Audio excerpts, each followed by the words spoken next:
Vacacionar en Los Cabos sin disfrutar de los mares que los rodean es simplemente impensable. Los más de 70 kilómetros de playas que bordean a Los Cabos, además de sus suaves y doradas arenas, ofrecen una gran variedad de atractivos y actividades acuáticas, pero en especial las playas que se ubican alrededor de Cabo San Lucas.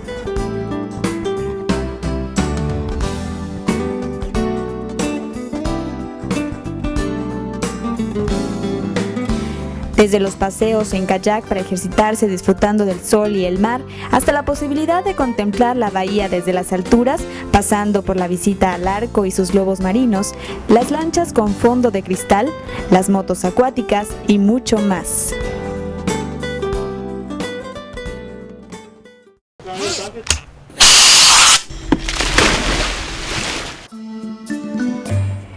Espectáculo que no se puede perder es el que Los Cabos le ofrece bajo el mar. Si bien el buceo es una de las mejores formas para admirar las bellezas naturales del mundo submarino, que requiere de cierta experiencia o al menos del tiempo necesario para tomar las lecciones y así poder bajar a las profundidades. Sin embargo, no todos tienen la posibilidad de hacerlo, y por eso, en Los Cabos ahora se han creado nuevas formas para que cualquier persona pueda experimentar alguno de los sueños de Julio Verne, como aquel, el de las 20.000 leguas de viaje submarino caminando sobre el fondo del mar. Bueno, estamos con Mike Stafford, quien es uno de los creadores de diversos aparatos que pueden ser utilizados para explorar el mar.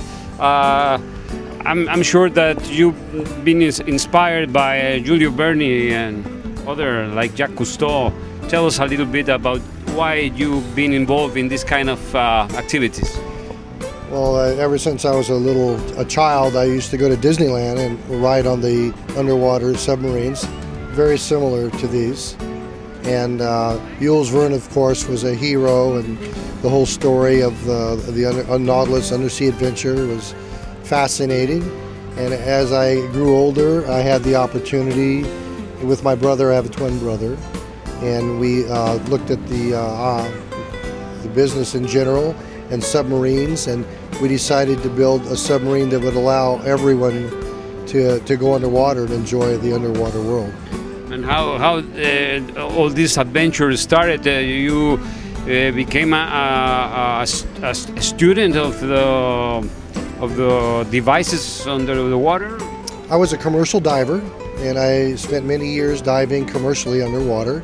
I have a background in construction and electronics, and my brother was a visionary, and we took our experiences and hired the right people, and we just started developing this particular type of boat. This boat, and what else?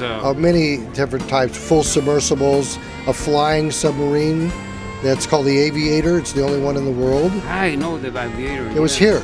I got it. In fact, we can see the Aviator right now here in the. Yeah, we built that in our facility in Mather Air Force Base in California. So we have a Sea Trek, which is another one of our.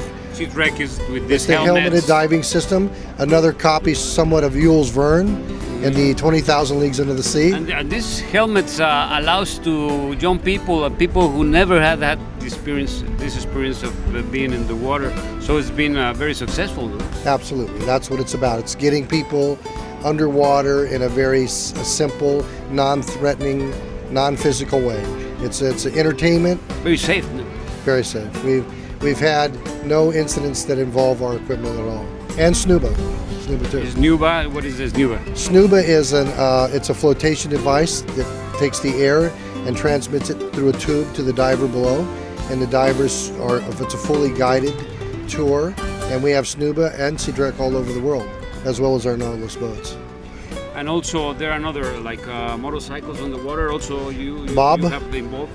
No, we did. That's called Bob, and it is not our product, but it's an interesting product also. I like Bob, but it's not our product. So I'm sure that we can compare your work with Jacques Cousteau, because Jacques Cousteau invented the scuba. Oh, I think he's a little bigger in the world than we are, but I do know his son, and Michel, no? Michel, see, and I think that we're more of an entertainment company. Entertainment. You're the Jacques Cousteau for the entertainment. Exactly. Jacques Cousteau is more of a educational, scientific, and we want to introduce more people to the ocean, and therefore then they may become followers of Jacques Cousteau in the society. But our goal really is entertainment, recreation. Jacques Cousteau, considerado el padre del buceo, inventó el famoso aqualón o pulmón acuático, un dispositivo que permitía respirar bajo el agua libremente sin la necesidad de un tubo de aire en la superficie, logrando crear así un sistema utilizado en la actualidad por todos los buzos del mundo.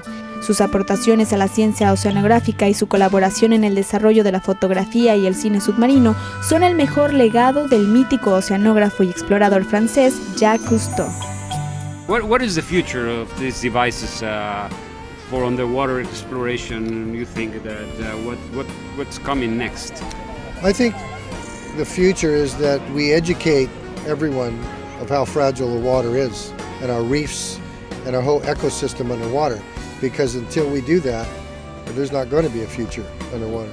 So first is educate the world and let them see what's happening and how much damage we've done, dumping trash in the water, plastics, all the chemicals we put in the water. So I think the future is educating people, or we will not have a future in the ocean. That's what I think. For instance, this submarine or semi-submarine vessel, it works to educate people also, no? And makes them aware. Conscious. Absolutely. It allows all kinds of people to see underwater, the real underwater world. A lot of people don't want to go in a submarine, a real submarine, and a lot of people don't want to scuba dive, but anybody will do this, and it'll give you a chance to become aware of what's going on underwater and how fragile the system is.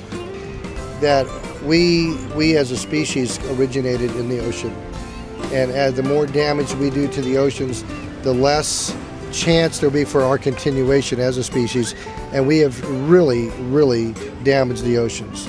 There's a plastic island in the ocean the size of Texas, 200 feet deep, that doubles in size every year. And it breaks into our ecosystem and into our plant life and into our animal life. We just have to stop, and we have to stop now. It's a matter of life and death for us as a species. Well, I think that the message that I would want people to embrace would be to take care of all species of life and nature. And we don't have dominion over nature. We're part of it. We're part of the big picture. We're not the picture. And it's just realizing that and taking care of our planet. That would be it. Well, thank you very much, and congratulations for this creativity that you have and your brother, and hope that more generations have all these kind of ideas, basically to make us understand what is the importance to protect our surroundings. So. Thank you very much. Appreciate it. Thank you for the opportunity. Mike Stafford, aquí en Los Cabos.